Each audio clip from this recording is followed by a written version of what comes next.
Let's talk about a word we hear everywhere these days: boundaries. It's all over social media, self-help books, and therapy sessions. We're all told we need to have healthy boundaries. It sounds great, right? But what does it actually mean? For a lot of us, it's a fuzzy concept. We know we should have them, but we don't know what they look like or why we feel so guilty when we try to set them. But here's the twist. We think that always being available, always saying yes,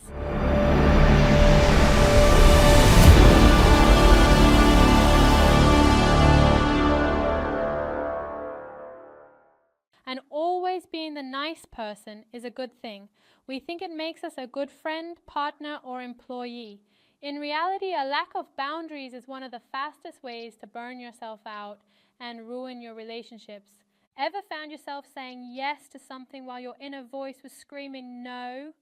Or felt a growing sense of bitterness towards someone you're constantly helping? Maybe you're exhausted, overwhelmed, and feel like you're living your life for everyone but yourself. Hate to say it, but those aren't signs of being nice. They're signs your boundaries are too weak.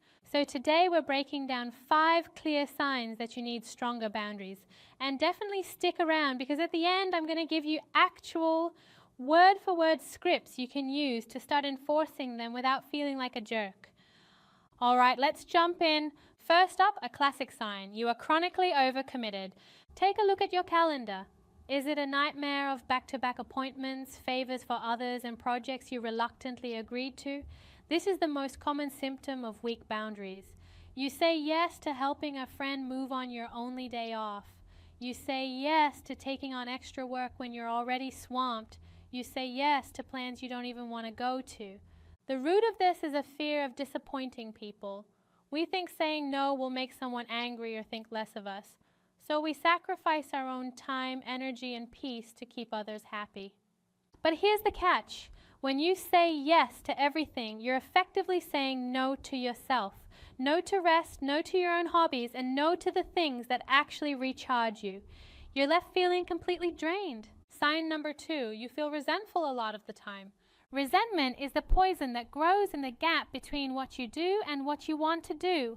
When you constantly push your own needs aside to accommodate others, you might smile on the outside, but inside, a little bit of bitterness starts to build. You start thinking, after all I do for them, they can't even do this one thing for me?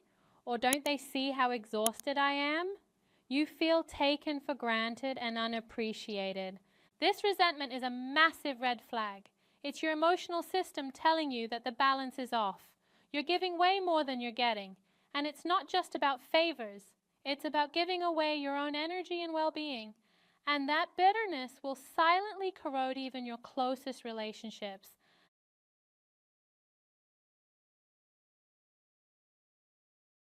The yes man trap.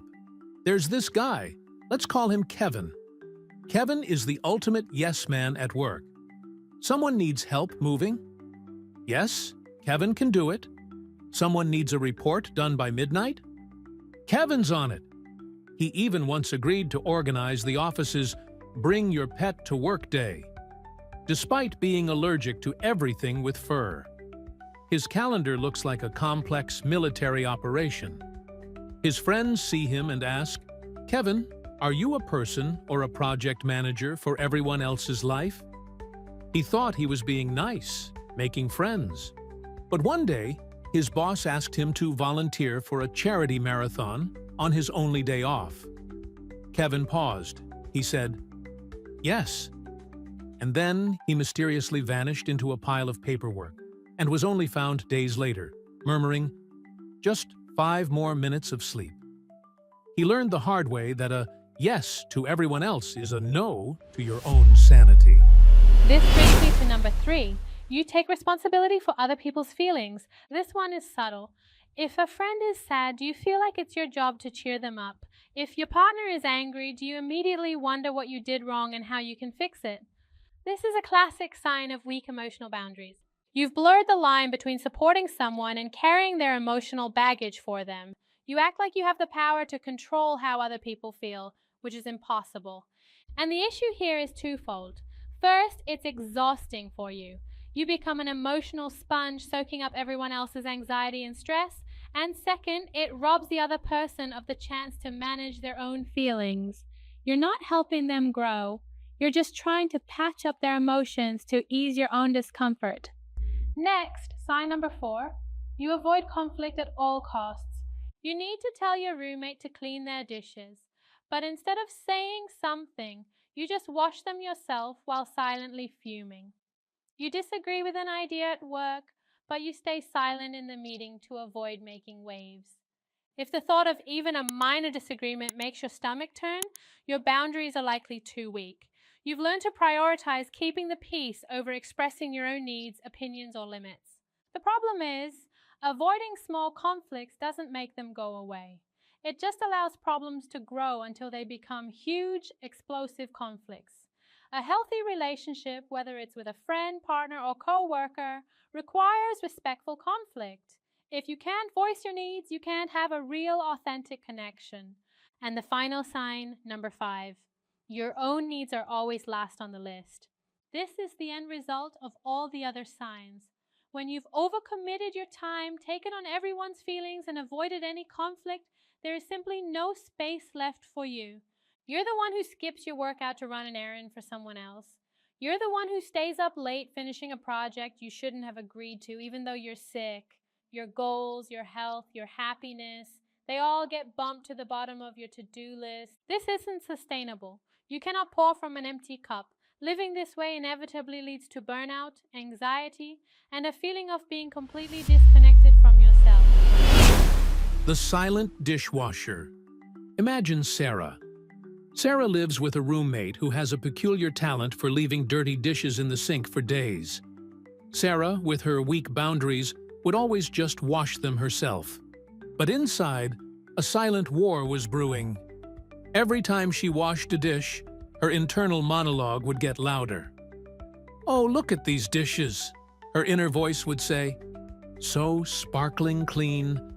I wonder if the roommate even notices the magic dish fairy who appears nightly." Then, a little more sarcastically, "Perhaps they think the dishes self-clean? A magical dish gnome, maybe?" One day, she actually left a note that said, "Dear magical dish gnome, thank you for your service. Please remember to pay your rent." The roommate still didn't get it. Sarah realized that the dish gnome and her subtle hints weren't working. It was time for a direct conversation. Okay, so maybe a few of those hit a little too close to home. The big question is, what do you do about it? I know the thought of setting a boundary can be terrifying. We worry we'll sound mean or selfish. So here are 3 simple, respectful scripts you can start using today. First, for when you need to say no to a request, instead of a long, rambling excuse, just use this. "Thank you so much for thinking of me, but I can't commit to that right now." It's polite, it's firm, and it's a complete sentence. You don't owe anyone a detailed explanation. Second, for when you feel pressured to answer on the spot, give yourself the gift of time. Say, "Let me check my schedule and I'll get back to you." This breaks the people-pleasing impulse to say yes immediately. It gives you the space to actually decide if you want to do it without the pressure of someone waiting for an answer. And third, for when you want to help but can't do the whole thing, offer a compromise that respects your limits. Say, "I can't help with the full project, but I can spare an hour to look over it with you." This shows you care, but it also clearly states what you are and are not willing to do. Look, boundaries aren't walls to keep people out. They are guidelines to let people know how to be in a healthy relationship with you. It's not about being mean, it's about being clear. Because at the end of the day, the most important relationship you have is with yourself. And respecting your own limits is the ultimate form of self-care. Thanks for hanging out for today's episode.